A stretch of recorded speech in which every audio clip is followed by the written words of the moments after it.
My name is Jessica, and this is the story of how I rose from the ashes of a betrayal that nearly broke me. It's about the sting of deceit, the fire of justice, and the quiet strength I found within. If you've ever trusted someone with your heart only to have them shatter it, you'll understand why I had to fight back, not with fists, but with a plan so sharp it cut deeper than any blade. Let me take you through it, from the moment my world crumbled to the day I reclaimed my life. I'm 33, a project manager at a nonprofit in Chicago, where I pour my heart into community outreach programs. My office is a cozy corner of a brick building in Wicker Park, with exposed pipes running along the ceiling, a creaky wooden desk cluttered with sticky notes, and a window overlooking a mural of vibrant flowers, pinks, yellows, and blues splashed across the wall like a burst of hope. I love the work, the chaos of organizing events, the joy of seeing a community come together, the way a child's laugh at a garden opening can make every late night worth it. After hours, I retreat to my apartment in Logan Square, a sunlit space with mismatched furniture, a bookshelf stuffed with dog-eared novels, and a tiny balcony where I sip chamomile tea and watch kids play in the park below, their shouts echoing through the summer air. My life was steady, grounded, and it revolved around one person, my best friend, Lauren. Lauren and I met a decade ago at a volunteer event, handing out sandwiches at a shelter downtown. I was the nervous one, double-checking the sign-up sheet, while she was the whirlwind, cracking jokes with the team and charming everyone she met. She was bold, with a quick wit and a smile that could light up a room. I was the organizer, the one who made sure every detail was perfect, while Lauren was the dreamer, pitching big ideas that sometimes felt impossible but always inspired me. We clicked instantly, spending weekends at the Corner Brew, a cafe with worn leather booths, scuffed wooden tables, and the comforting smell of roasted coffee. We'd talk for hours, about my stressful deadlines, her side hustle as a freelance event planner, our hopes for the future. I'd sip my latte, the steam warming my face, while Lauren scribbled ideas on napkins, her eyes bright with excitement. She was my confidant, the one I trusted with my fears, my dreams, my everything. We'd been working together on a charity project, a fundraiser called Hope in Bloom, to build a community garden in Wicker Park. It was our baby, months of planning. Late nights designing flyers in my apartment, the glow of my laptop casting shadows on the walls, and endless pitches to donors at stuffy networking events where I'd wear my one good blazer and hope I didn't spill wine on it. We'd raised $15,000, enough to break ground on the garden, a space where kids could plant sunflowers and neighbors could gather for picnics. The funds were in a joint account, and I trusted Lauren to handle the finances while I focused on logistics, securing permits, hiring landscapers, organizing volunteer days. That trust was my undoing.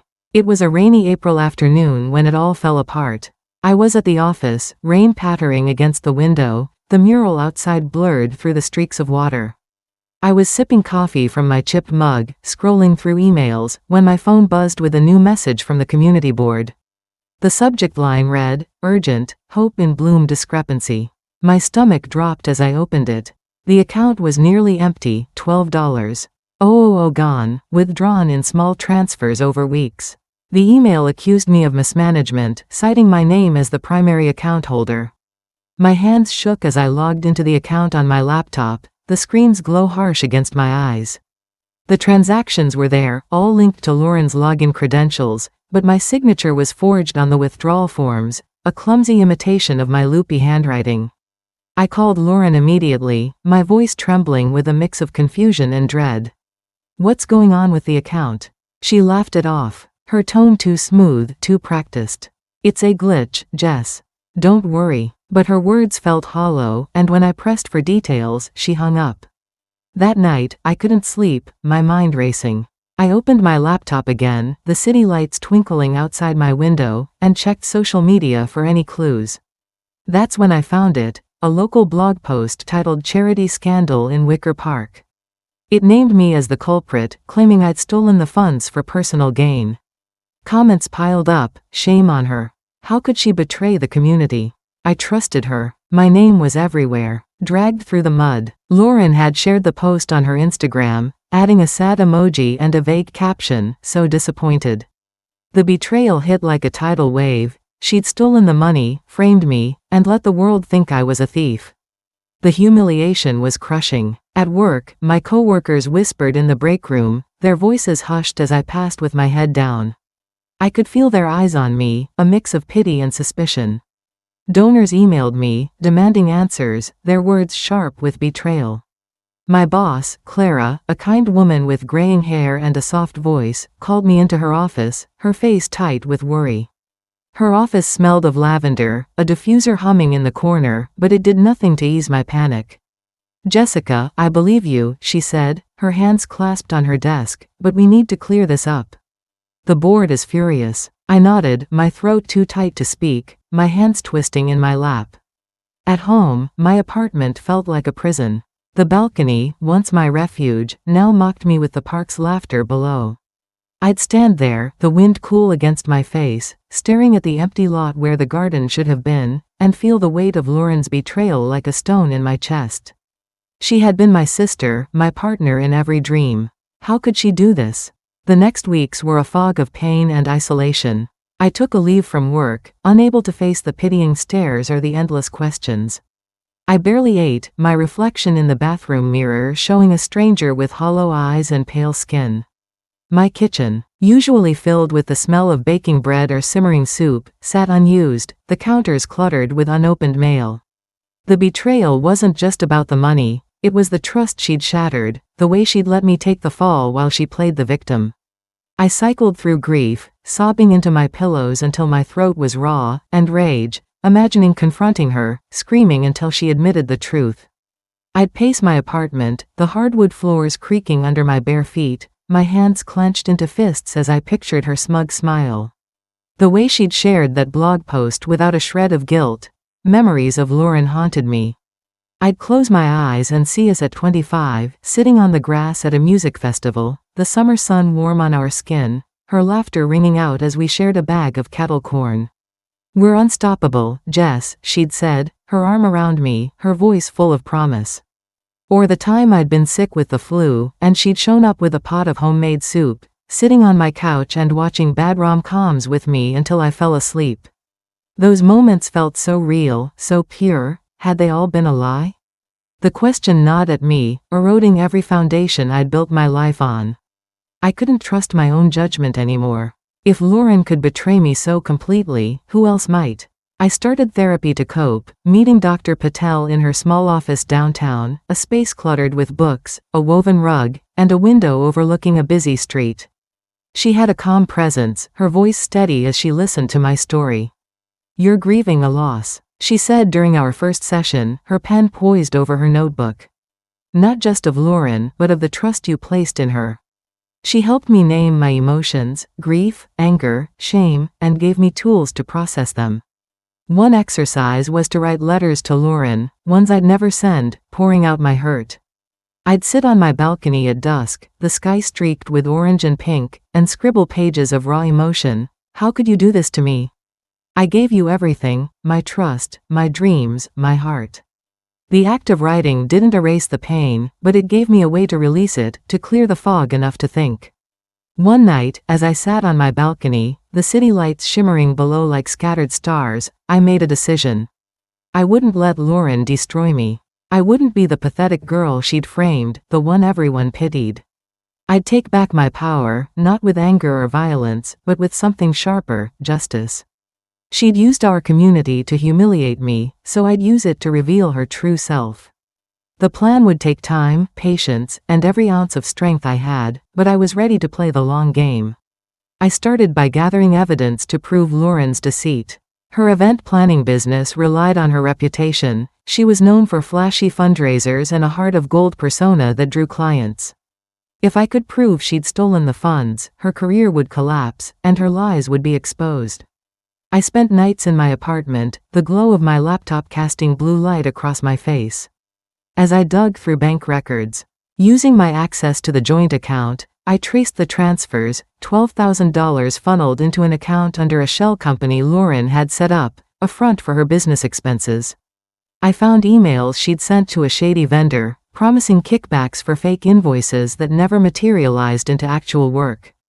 The forgery of my signature was the hardest piece. I needed proof it wasn't mine. I dipped into my savings to hire a handwriting analyst, a stern woman named Ms. Carter who worked out of a cluttered office in the Loop. After a week, she confirmed the signatures were Lauren's attempt at mimicry, her report a lifeline in my quest for truth. But evidence wasn't enough, I needed a stage to deliver it. The community was hosting a gala in June, Wicker Park Gives Back, a black tie event at a local venue where Lauren was set to receive an award for her charitable work. It was the perfect opportunity, hundreds of locals, donors, and media would be there, all watching as she basked in her stolen glory. I decided to expose her during the event, ensuring maximum impact without resorting to violence. My plan was to create a video compilation, bank records, emails, the analyst's report, projected on the gala's big screen, narrated anonymously to avoid backlash. The video would play right after her acceptance speech, catching her off guard and ensuring the crowd saw the truth. The plan was risky. Lauren was beloved in the community, her charm a shield that had protected her for years. If I misstepped, I'd look like the bitter friend seeking revenge, and the backlash could ruin me further. I needed an ally, someone who could help me execute the plan without drawing suspicion. I turned to Clara, my boss, who'd been quietly supporting me through the ordeal. We met at the Corner Brew on a Saturday morning, the cafe buzzing with chatter, the air thick with the scent of espresso. I slid into the booth across from her, my hands wrapped around a mug of tea, and laid out my plan. Clara's gray eyes narrowed, her fingers tapping the table. "Lauren's a fraud," she said finally, her voice low. "I've seen her type before, charming until they're caught. I'll help you, but you need to be airtight. No mistakes." She agreed to get me into the gala's tech booth to upload the video, but I had to stay anonymous to protect myself. "If this goes wrong," she warned, "you'll be the one they blame." The challenge was timing. Lauren was paranoid, always checking her accounts and connections for any sign of trouble. If she suspected me, she'd cover her tracks, delete emails, close the shell company, or worse, spin the narrative to make me the villain again. I had to move carefully.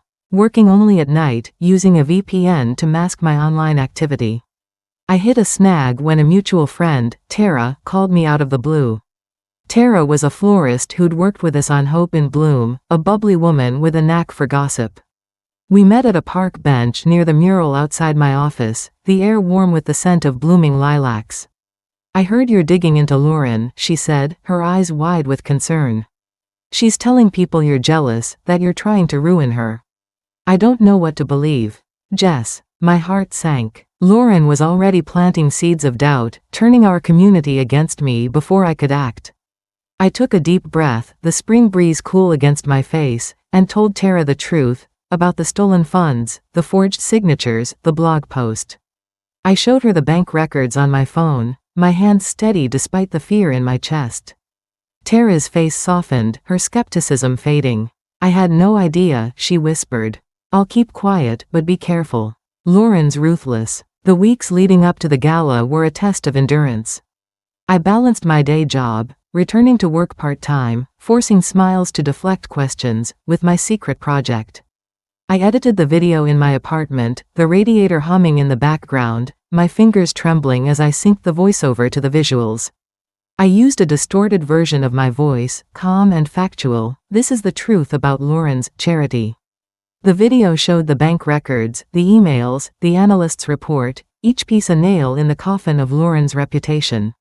Therapy with Dr. Patel kept me grounded. In one session, I broke down, my voice cracking as I admitted, "I don't know who I am without her.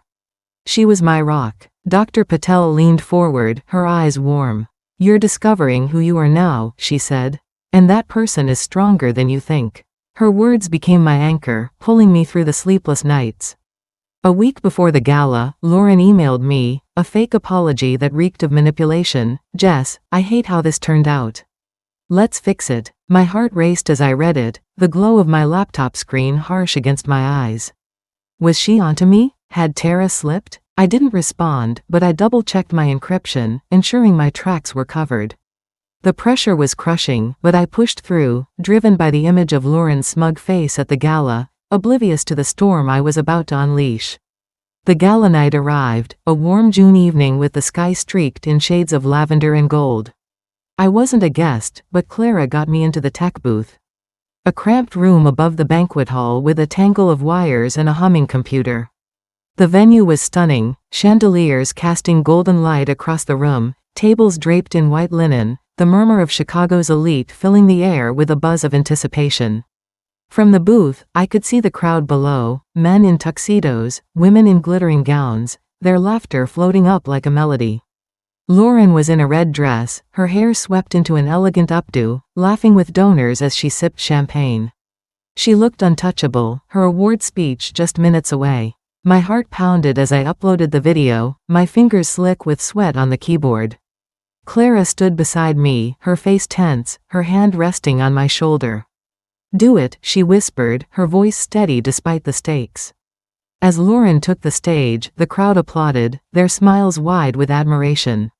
She began her speech, her voice dripping with false humility. "I'm so honored to be here, giving back to this incredible community." The screen behind her flickered, cutting her off mid-sentence.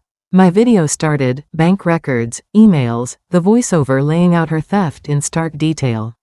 The crowd gasped, heads turning, hands reaching for phones to record. Lauren froze, her smile crumbling, her eyes darting to the screen. "This is a mistake," she stammered, her voice shrill, but the evidence was undeniable. $12,000 stolen, funneled into her account, my signature forged. The video ended with the analyst's report, the final blow to her credibility. The room fell silent, the weight of the truth pressing down on everyone. Donors whispered, their faces darkening with betrayal. The MC stepped forward, cutting Lauren off as she tried to speak, her hands shaking. She fled the stage, her red dress a blur, her face pale with shock. Clara squeezed my hand in the booth, a small smile on her lips. "You did it," she said. The fallout was swift and merciless. By the next morning, local blogs ran the story, event planner exposed as fraud at Wicker Park Gala. Lauren's clients dropped her, her business website went offline, and the community board banned her from future events. She posted a tearful apology video on Instagram, claiming mistakes were made, but the comments were brutal. "Thief. You don't deserve forgiveness." Her reputation, built on years of lies, crumbled overnight. I watched it unfold from my apartment, the city waking up outside my window, the park below buzzing with early morning joggers. I didn't feel glee, but I felt relief, a weight lifted. A wound beginning to heal. The community rallied around me in the days that followed. The board issued a public apology, published in the local paper, clearing my name and praising my integrity. Donors reached out, some even offering to fund Hope in Bloom again, inspired by my resilience. I walked through Wicker Park a week later, the mural outside my office bright in the morning sun, and felt the stares, not of pity, but of respect. A neighbor stopped me, an older woman with kind eyes, and said, "You showed us what real strength looks like." I smiled, my chest warm, and thanked her. Lauren tried to salvage her reputation, sending emails to mutual contacts, claiming she'd been misunderstood. But the truth was out, and no one believed her. Tara texted me, apologizing for doubting me, and shared that Lauren had left town, her business in tatters.